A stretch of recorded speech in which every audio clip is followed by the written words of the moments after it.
Bienvenue à Malicorne, dans ce village qui maîtrise l'art de la céramique depuis le XVIIIe siècle. Le grand public connaît les faïenceries, le musée, l'espace faïence, mais peu savent que d'autres artisans travaillent le bois ou la broderie d'art. Et pour mettre en avant leur art, une quarantaine d'artisans de Malicorne, mais des environs et plus largement de la région, ont eu l'idée de se regrouper pour créer cette boutique des métiers d'art. Réunion technique ce matin à la boutique des métiers d'art, un espace de vente et d'exposition créé en 2017 par l'Association des artisans d'art et artistes de Malicorne. Là aujourd'hui, on se réunit parce qu'on est en train de créer un document commun lorsque l'on va faire des salons.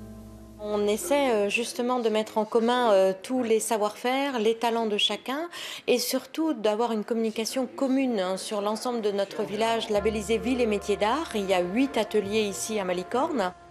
La commune est propriétaire, le loyer et le mi-temps de la boutique sont financés grâce à 30% de la recette des ventes. L'initiative répond à un constat évident.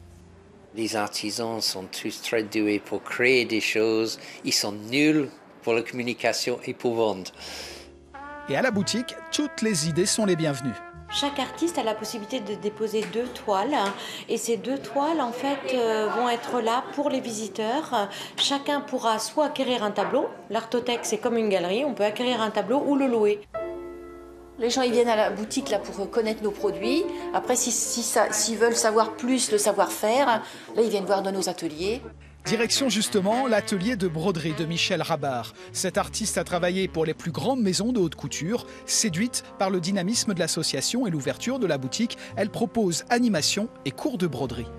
Moi j'ai toujours communiqué parce que là où je travaillais, j'apprenais déjà aux jeunes. Donc j'ai toujours communiqué. Travailler et transmettre. Patrick, tourneur sur bois, fait partie des 10 membres fondateurs de la boutique parce que selon lui, un artisan aujourd'hui ne peut survivre seul. C'est le piège de l'artisan. Souvent, les artisans, on est bien derrière sa machine à fabriquer et on a tendance à peu communiquer ou à mal communiquer.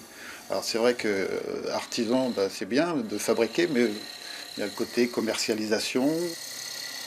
Une expression tout seul, on va plus vite, mais à plusieurs, on va plus loin, quoi. En tant qu'artisan d'art, il faut qu'on se défende par rapport à d'autres systèmes commerciaux.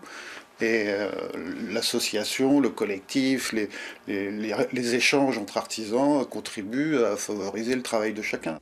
Forte de 13 000 visiteurs en 2017 et d'une fréquentation en hausse cette année, la boutique des métiers d'art accueille aujourd'hui les œuvres de 40 artistes et artisans de plusieurs régions de France. Se rassembler pour être plus fort, mieux conseiller, mieux communiquer, c'est peut-être ça l'avenir des métiers d'art.